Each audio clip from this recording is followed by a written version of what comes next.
Pada pertemuan kali ini kita akan belajar tentang muatan pelajaran SBDP, yaitu seni budaya dan prakarya.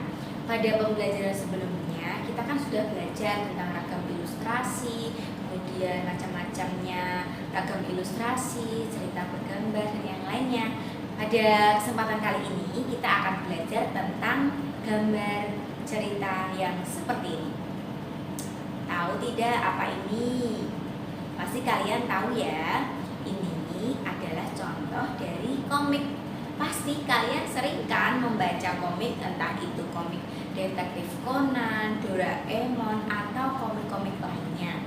Sebelumnya, kalau kalian sudah sering membaca komik, kira-kira tahu tidak apa sih komik itu? Coba diingat-ingat. Kira-kira kalau kamu baca komik, kamu kan tahu tuh ya, komik itu menceritakannya bagaimana, urutannya ada gambarnya, terus nanti tuh niatnya itu untuk menghibur kalian. Berarti komik apa coba? Yaps, betul sekali.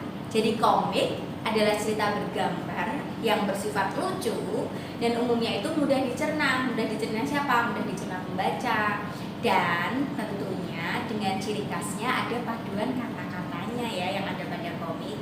Nah, fungsi dari kata-kata itu sendiri adalah untuk menjelaskan apa atau gambar cerita itu maksudnya apa. Itu ya. Dan biasanya kata-kata pada komik terdapat pada balon kata. Tahu kan, di komik ini ada yang lingkaran-lingkaran bundar gitu, kemudian kadang juga ada kotaknya. Nah, itu adalah contoh dari balon kata. Kemudian pemisah antara gambar satu dengan gambar yang lainnya, kotak satu dengan kotak yang lainnya, itu namanya paritnya.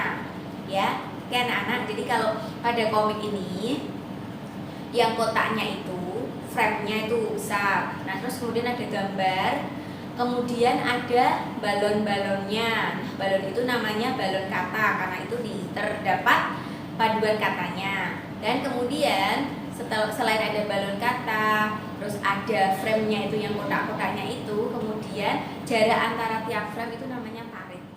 Oke? Jadi ingat ya anak-anak, kalau komik itu adalah cerita bergambar yang adegannya disusun secara berurutan pada gambar tersebut.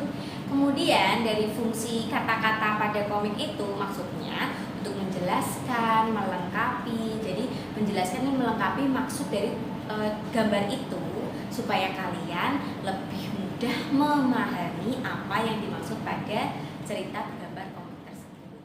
Udah bukan? Nah, tadi kan kita sudah belajar nih tentang fungsi dari komik dan pengertian komik. Sekarang mari kita belajar tentang ciri-ciri komik. Oke anak-anak, ciri-ciri dari komik yang pertama adalah dibuat untuk menyampaikan cerita. Yang kedua adalah proporsional. Maksudnya itu teks yang dibuat pada komik itu seolah-olah melibatkan pembacanya itu secara langsung terlibat ikut dalam cerita tersebut. Yang kedua adalah menggunakan bahasa percakapan yang mudah dipahami. Yang keempat dapat bersifat kepahlawanan. Contohnya saja seperti Detektif Conan, kemudian ada juga Dragon Ball, kan itu kan ceritanya bersifat tentang kepahlawanan ya. Yang kelima, penggambaran watak dibuat secara sederhana. Tujuannya agar pembaca mudah memahami apa yang dimaksud pada komik tersebut. Yang keenam adalah mengandung cerita humor. Tujuannya untuk apa? Namanya aja humor, berarti untuk menghibur para pembacanya ya. Oke anak-anak, sekarang ayo ingat kembali apa itu komik.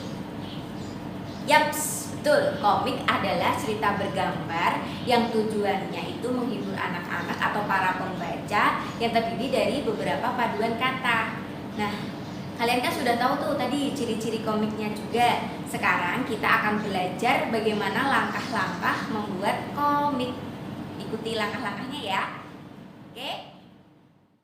Ada 5 langkah membuat komik. Yang pertama adalah menentukan tema dan juga judul komik. Yang kedua, silahkan kalian buat sketsanya atau sketching. Yang ketiga, silahkan kalian memberikan tinta atau inkingnya. Jadi setelah kalian sketsa, kemudian kalian tebali dengan memberikan tinta pada garis-garis gambar komik kalian. Yang keempat adalah memberikan warna atau coloring. Dan yang terakhir adalah lettering atau membuat kata-katanya. Mudah sekali bukan 5 langkah cara membuat komik. Yang pertama tadi menentukan judul dan juga temanya, jadi menentukan tema dan judul komiknya. Yang kedua membuat sketsanya atau sketching. Yang ketiga adalah memberikan tinta atau inking. Yang keempat adalah memberikan warna atau coloring. Dan yang kelima adalah lettering atau memberikan kata-kata pada gambar komik yang sudah kalian buat. Oke anak-anak, hari ini kita sudah belajar pengertian komik, kemudian ciri-ciri komik, dan juga langkah-langkah membuat komik. Silahkan kalian bisa simak kembali video dari Butika ini untuk lebih memahami apa-apa saja tentang komik. Terima kasih, tetap sehat dan tetap semangat untuk anak-anak semuanya dimanapun kalian berada. Wassalamualaikum warahmatullahi wabarakatuh.